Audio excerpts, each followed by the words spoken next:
પધારો પધારો મારા વ્લોગમાં એટલે કે મારા વિડીયોમાં. જય માતાજીને જય શ્રી કૃષ્ણ. હું સુરેખા પરમાર તમારા બધાનું સ્વાગત કરું છું મારા વ્લોગમાં એટલે કે મારા વિડીયોમાં. પધારો પધારો પધારો.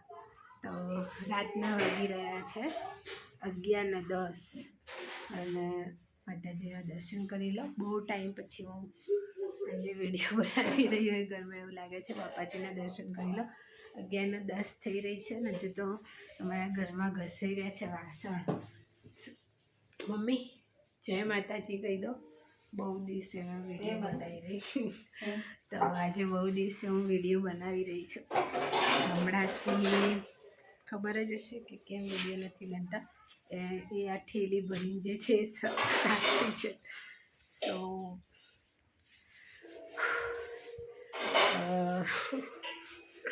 હવે આ તો મારું એક એવું પરિવાર થઈ ગયું છે. હવે યુટ્યુબ, ઇન્સ્ટાગ્રામ ફેમિલી ને યુટ્યુબ ફેમિલી ને ફેસબુક ફેમિલી.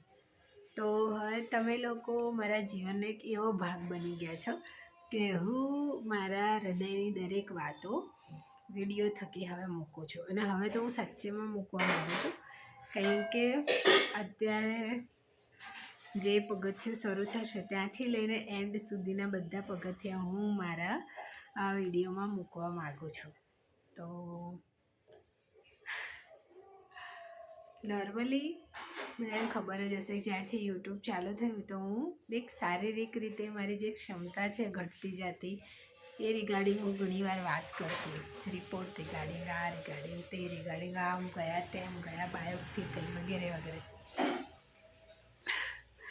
તો તેમાંનો મારો એક રિપોર્ટ હતો, લાસ્ટ રિપોર્ટ એક હતો પેટ ટેસ્ટ કરીને કે એક વાયરસ શરીરમાં દેખાતો હતો ડૉક્ટર સાહેબને એ કન્ફર્મ કરવા માટે. તો એ રિપોર્ટ મારો ફાઇનલી થઈ ગયો 4 તારીખે. અને કાલે આમ તો કેટલા હૃદય યોગ્ય કહેવાય કે હું કોઈ રિપોર્ટ કે કંઈ શેર કરું આવી રીતે. મને એ ઠીક નહીં લાગે, પણ હું બસ એમ જ મારી લાગણી કે રિપોર્ટ આવી ગયો અને અણધાર્યું, જે મેં ધાર્યું નહોતું, વિચાર્યું નહોતું એવી વસ્તુ. મતલબ એક ડાઉટ હતો અમને કે આ શક્યતાઓ છે શરીરમાં, પણ અણધારી જગ્યાએ અલગ અલગ જગ્યાએ આટલું સ્વસ્થ માનું તમે જોઈ શકો છો, એટલું સ્વસ્થ શરીર છે મારું, છતાં બી ઘણી જગ્યાએ ડખો થઈ ગયો. તો કંઈ ભગવાનને જે ઠીક લાગે એ સહી. પણ કાલે પછી બપોરે એ રિપોર્ટ અમારા નિમેશજીના હાથમાં ગયો હતો અને પછી એમાં બધું જે તે XYZ પોઈન્ટ બતાવ્યા. મતલબ શરીરના 4 જગ્યાએ ઉત્તર, પૂર્વ, દક્ષિણ, પશ્ચિમ જેવું કરી નાખ્યું. અને મને તો ખબર નથી, પછી મને તો છેક સાંજે ખબર પડી. એ રિપોર્ટ નહીં આવે, મારે જે બી છે બધું એ જ સંભાળે છે, હું નોકરી પર હતી. તો રિપોર્ટ લાવી દીધો એમણે. અને પછી સાંજે ખબર પડી કે આવી રીતના જે બીજું છે તકલીફ આવી રીતના છે. તો અમે જે ધાર્યું બી નહોતું એવું કંઈક આવી ગયું સામે.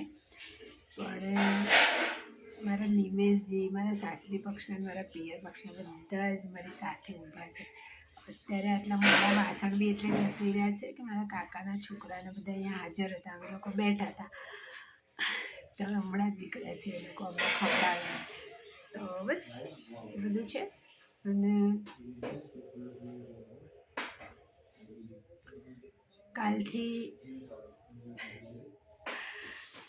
કાલથી મારા એક નવા જીવનની શરૂઆત થશે. કે એ જે પેટ ટેસ્ટ એ જે જાહેર કર્યું છે શરીરમાં 4 જગ્યાએ અલગ અલગ ભાગે બપા એવી. તો કાલથી મારા એક અલગ જીવનની શરૂઆત થશે, જેમાં વિજ્ઞાન અને શું કહેવાય એને યાર, મારી આસ્થા અને ક્યાંક આ વિજ્ઞાનની સામે લડત થશે. કેટલાક રિપોર્ટ એવા છે જે હું પોતે માની નથી રહી મારી માટે, અને મને વિશ્વાસ છે કે હું જે મારી માને પૂછું છું તો એ બધું સારું કરી દેશે. અને છે તકલીફ તો બસ મને એની ઉપર એટલો વિશ્વાસ છે કે નિરારામ કરાવી દેશે. તો વસ્તુ એ જ છે. કાલે બહુ હિંમત હારી ગયા હતા બધા. અને મારા નિમેશજી તો મેં કેટલા મહિના થયા ખબર, અમારા બંનેને આજકાલ કરતા સંબંધને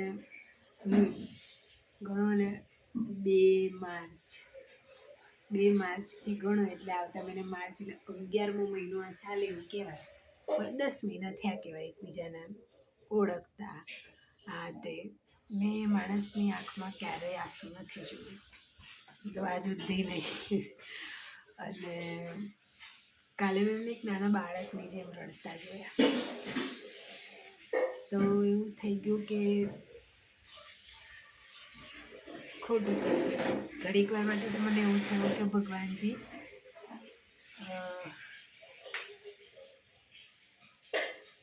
તો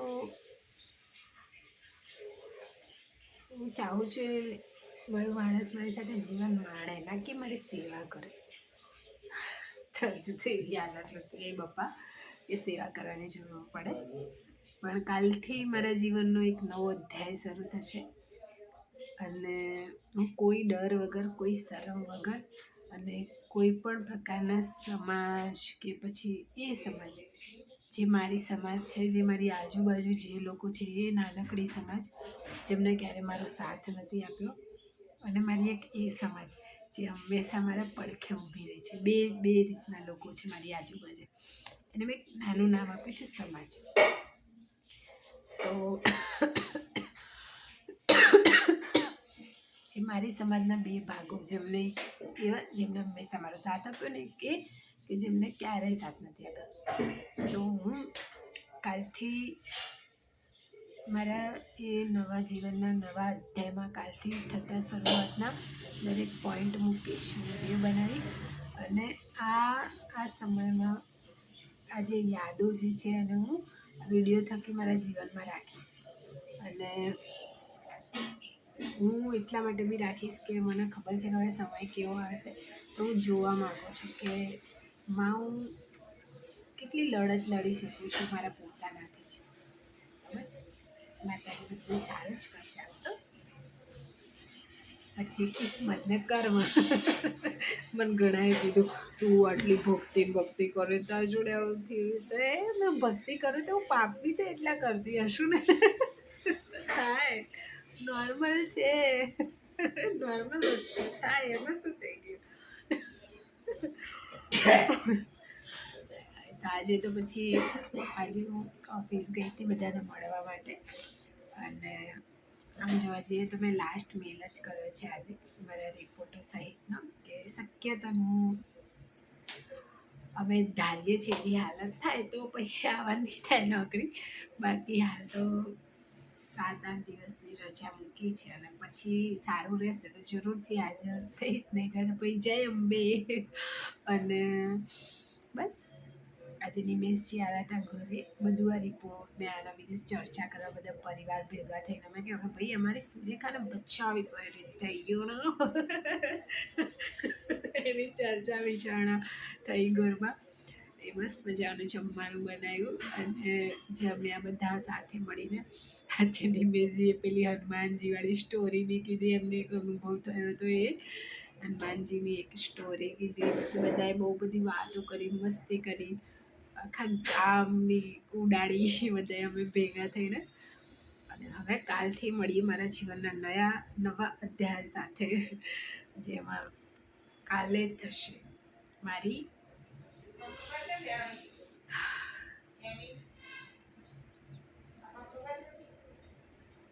એ બાયોપ્સી. પહેલી એ બાયોપ્સી જે નહોતું ધાર્યું, નહોતું વિચાર્યું એવા ભાગમાં શરીરમાં એ વસ્તુ આવી છે. અને કાલે છે મારી પહેલી બાયોપ્સી. તો હવે કાલથી હવે શું થશે, શું નહીં, કેટલો દુખાવો થાય છે, કેટલો નહીં, અને શું અનુભવ કરું છું એ હું વિડીયો થકી હું મારા યુટ્યુબ ચેનલમાં બધું હંગરી રાખીશ.